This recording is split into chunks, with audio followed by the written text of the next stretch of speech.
Praise the Lord. जब परमेश्वर ने यह पृथ्वी बनाई तब परमेश्वर ने मनुष्य को आशीष दी और पृथ्वी का सारा अधिकार परमेश्वर ने मनुष्य को दिया। परमेश्वर ने मनुष्य को अधिकार दिया। उसने पृथ्वी का अधिकार अपने हाथों में नहीं रखा, लेकिन उसने हम मनुष्यों को इस पृथ्वी पर अधिकार दिया और जो कुछ इस पृथ्वी पर है सब पर परमेश्वर ने हमें अधिकार दिया। यदि हम उत्पत्ति की पुस्तक उसका पहला अध्याय और उसका 26 से 28 तक पढ़ते हैं तो वहाँ लिखा है कि परमेश्वर ने मनुष्य को अपनी समानता और अपने स्वरूप में रचा और परमेश्वर ने इस पृथ्वी का अधिकार मनुष्यों को दिया है। परमेश्वर ने कहा कि समुद्र की सारी मछलियों, आकाशीय पक्षियों और पृथ्वी पर रेंगने वाले हर एक जंतुओं पर और हर एक घरेलू पशुओं पर मैं तुम्हें अधिकार देता हूँ। परमेश्वर ने कहा पृथ्वी को अपने बस में कर लो। पृथ्वी परमेश्वर ने बनाई है, लेकिन उसने इसका अधिकार हम मनुष्यों को दिया।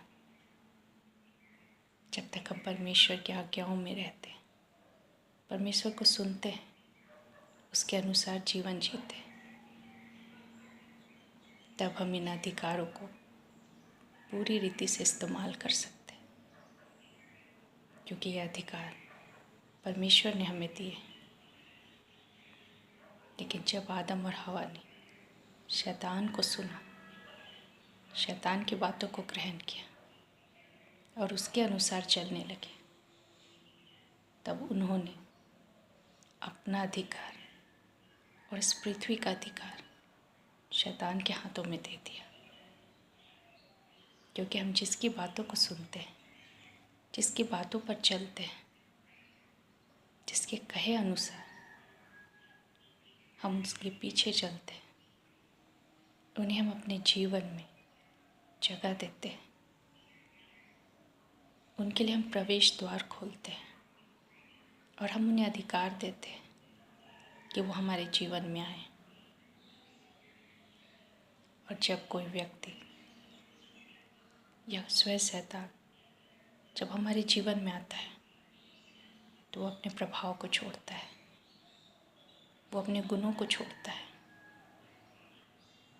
जैसा वह है वैसे ही जब हम उसे सुनने लगते हैं, उसके अनुसार करने लगते हैं, तो हमारे जीवन में भी वही सब बातें प्रकट होती है। जब तक आदम और हवा परमेश्वर को सुनते थे, उसके अनुसार चलते थे, तब उनके जीवन में परमेश्वर कार्य करता था। लेकिन जब हम अपना अधिकार परमेश्वर के बजाय शैतान को देते या किसी व्यक्ति को देते, तब वो जैसा चाहता है हमारे जीवन में कार्य करता है। परमेश्वर ने सृष्टि बनाकर, पृथ्वी बनाकर उसे अपने अधिकार में नहीं रखा, लेकिन उसने हमें दे दिया। यह बताता है कि परमेश्वर हम पर अधिकार नहीं करना चाहता, लेकिन जो अधिकार उसका है उसने हमें दे दिया। उसने हमें स्वतंत्र इच्छा दी कि हम चुनें।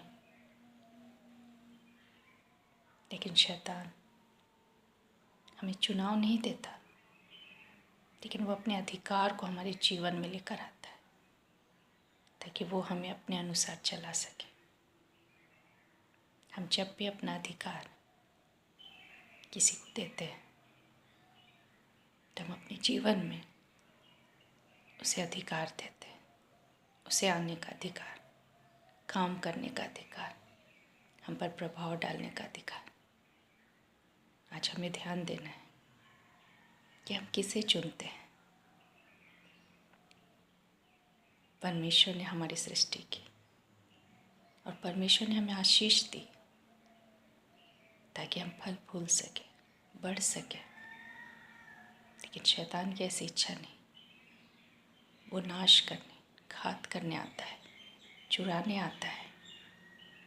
ये सब जानते हुए भी यदि हम शैतान की बातों को सुनेंगे तो हम अपना अधिकार, अपने जीवन का अधिकार हम उसे देते हैं। जब चुनाव होते हैं तब हम किसी ऐसे व्यक्ति को चुनते हैं जिसके बारे में हम जानते हैं कि वो हमारे अधिकारों की रक्षा करेगा, वो हमारे भले के लिए कार्य करेगा, वो हमारे लिए भला सोचेगा, अच्छी नीति, अच्छे नियम को बनाएगा। हम ऐसे उम्मीदवार को चुनते हैं। लेकिन यदि हमें पता हो कि जिसे हम चुन रहे हैं वो हमारे विरोध में काम करेगा, हमारे विरोध में नीति और नियम को बनाएगा, जिसका हमारे जीवन से, जिसका हमारे परिवार से, जिसका कोई लेना देना नहीं, जो सिर्फ अपने बारे में सोचता है, हम ऐसे उम्मीदवार को हम नहीं चुनेंगे। हमें इस फ़र्क को समझना है कि हम किस व्यक्ति को चुनते हैं, किस संस्था को चुनते हैं, किस सरकार को चुनते हैं। हम ऐसे लोगों को चुनते हैं जो हमारी भलाई कर सके, ना कि ऐसों को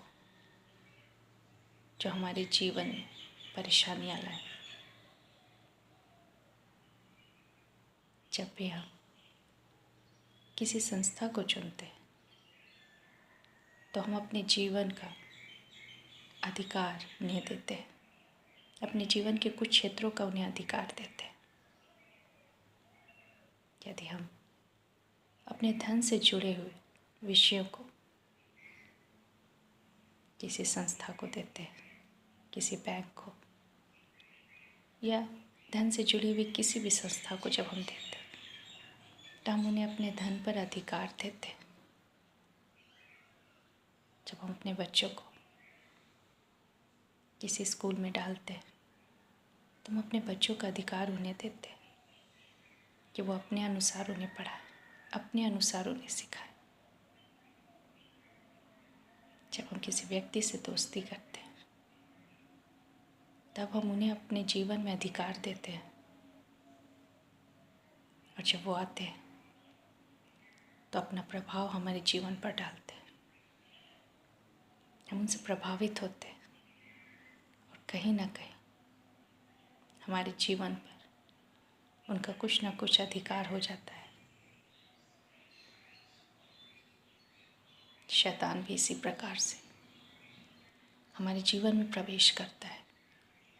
जब हम उसकी बातों को सुनते हैं, उसके अनुसार चलते हैं, तो हम अपने जीवन को